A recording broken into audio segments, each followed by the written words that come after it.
Hello, Conquerpreneurs. It's Seneca Williams as Coach Sen. Today, I'm not in the usual studio. I'm actually doing something a little different. We're remembering the king of pop, Michael Jackson, and we're going to be talking about something that you probably are not doing for your business to build mental wealth. So, for those of you who don't know me and this is your first time here, my name is Seneca Williams, also as Coach Sen. I'm a licensed therapist and I am a coach. I support women entrepreneurs in breaking through their business anxiety, beating business burnout, and working through managing workaholism. Because don't we all experience that at some point in business? That hustle and flow mentality that we've been doing, it's not working out anymore.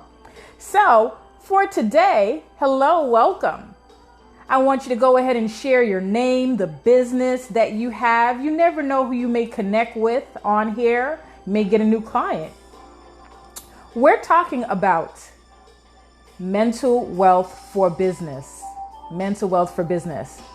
In particular, how you yourself can build your mental wealth for business. And that starts with change. So if you hear I got Michael Jackson in the background, hopefully Instagram doesn't cut this off because I do not own the rights to this music.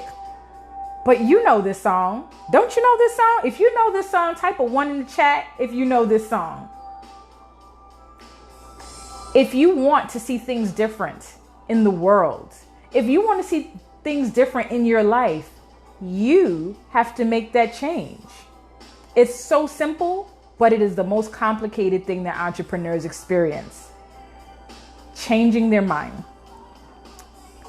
So I'm going to turn that off so it doesn't distract us. But let me tell you about last night's Sister Circle in the Conquer Network. So each month I do a business Sister Circle at 7 p.m. on the last Thursday of the month. And in the Business Sister Circle, it is a chance for women entrepreneurs like you to get together and we can relax, relate, and release. We get to talk about the things that seem taboo to talk about online, like what we're anxious about in our business, the things that we need emotional support within our business, but we don't necessarily want to share that with everyone. So in last night's Business Sister Circle, we were talking about the things that we need to change. How are we going to make a change in our business? And it starts with making a change with the woman in the mirror. Are you looking at the woman in the mirror and thinking, what does she need to change? Sometimes we think we need another certification. Sometimes we think we need another training or another system, or we got to buy some new thing. And really and truly, you don't need to buy anything. So I'm actually going to break down some stuff to you today about the way that we think and how we need to shift that for our business. So as a therapist, I talk a lot about being conditioned, our conditioned beliefs, our conditioned thoughts, our conditioned behaviors. When we are children and we're growing up, we are taught the moment we walk into a school, an institution, we are taught how to think. And we are taught how to think right up into college and out of college into our first job. And we're not taught to dream. We're not taught creativity. We're not taught to explore. Even children as young as 6 years old, they know that they have to learn to memorize things to pass a test. There's a metric system. So if you are familiar with the movie The Matrix, we kind of live in a matrix. Everything is really set and designed and structured, and we just live within it.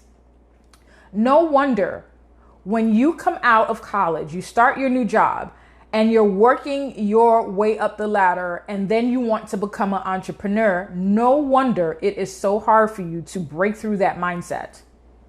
You are the boss. You get to come up with how much you want to get paid, what hours you're going to work, where you're going to work, how you're going to work. I hear so many women complaining that they've started a business, but they don't have time for themselves. But here's the thing. You get to create the time. You no longer have a boss telling you that you have to clock in and clock out at a certain time. You get to determine what days you will work, what hours you will work, and then you set those boundaries.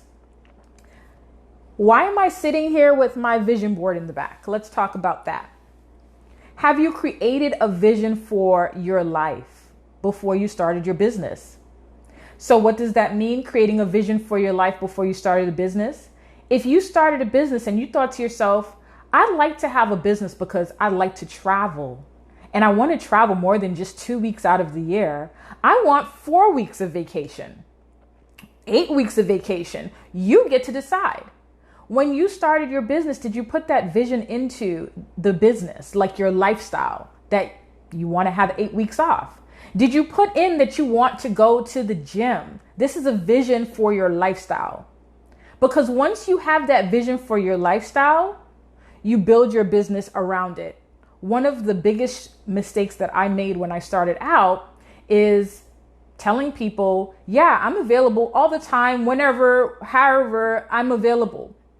And that got me to being burned out. But the reason I did it was business anxiety. When I was anxious that I wouldn't make enough money, I wouldn't get clients, I wouldn't be able to sustain, I decided that I would do any and everything. But that only allowed me to live within a tiny little box where it almost seemed like I was working at another job for someone else. I started creating vision boards in 2017. And in 2017, when I created my first vision board, I made one decision. That one decision was I was not going to try to think realistic. Let me show you my vision board from 2017. So I made this at a conference. And if you notice, my vision board, it didn't have much on it except dream big. When we are conditioned as children and we are going through school and then we get our first job, we're told to be realistic. Don't dream big. If I were thinking realistically, I wouldn't be an online therapist for the past 5 years. I wouldn't have been speaking to crowds of 100 or even 400 people online through online workshops. I wouldn't have been doing any of that if I thought realistic, because this wasn't even realistic back when I went to college in 1998 and 1999. But it is now. And I knew that I wanted to work for myself someday. And that wasn't realistic for many people. But I wanted it to be my reality. And I allowed my conditioned beliefs to stop me. And then I started allowing myself to believe that whatever is possible can be. So I started with vision boards. Some people think it's mumbo jumbo. It's not real. I actually do help people learn the science behind vision boards. So this was 2017. Now, I have had other vision boards after that. This is 2019. And it's so interesting. The 2019 one says supporting Black women. And I am not kidding you. I was later invited to be the business therapist in another network that supports Black women. This is my vision board for this year. And at this point in time, I realized, wow, that one was accomplished. Travel. Accomplish. I also realized something else on the vision board this year was paid in full. Yesterday, I went to my daughter's orthodontist appointment and they gave me a bill and they said, you're paid in full. And that's on here on my vision board. So a vision board isn't magical. You definitely have to work towards it. But is the change in your business that you have to make, that you have to allow yourself to stop thinking realistically? You have to change you. Is the change that you have to make in your business the possibility that you have allowed your conditioned beliefs, conditioned training, and conditioned behaviors to run your business instead of you allowing yourself to think outside of reality and outside of the box? Like I said, I'm a therapist, so I definitely don't believe in mumbo jumbo, but to some level I am spiritual. I do believe that some things are divine, but I also believe that you can control what happens to you by the things that you bring into your life through visioning. After you complete your vision board, are you writing? Just a regular notebook. Are you writing down the goals that you have? And then boom, are you putting it in a planner? Are you setting dates and deadlines? Those are the three things: the vision board, writing in your journal, and the planner. Keep doing that. and you'll see a change in your life and in your business. Thank you. I am Seneca Williams, as Coach Sen, founder of the Conquer Network for women entrepreneurs who want to build mental wealth for business. And I look forward to seeing you next time. Peace and blessings.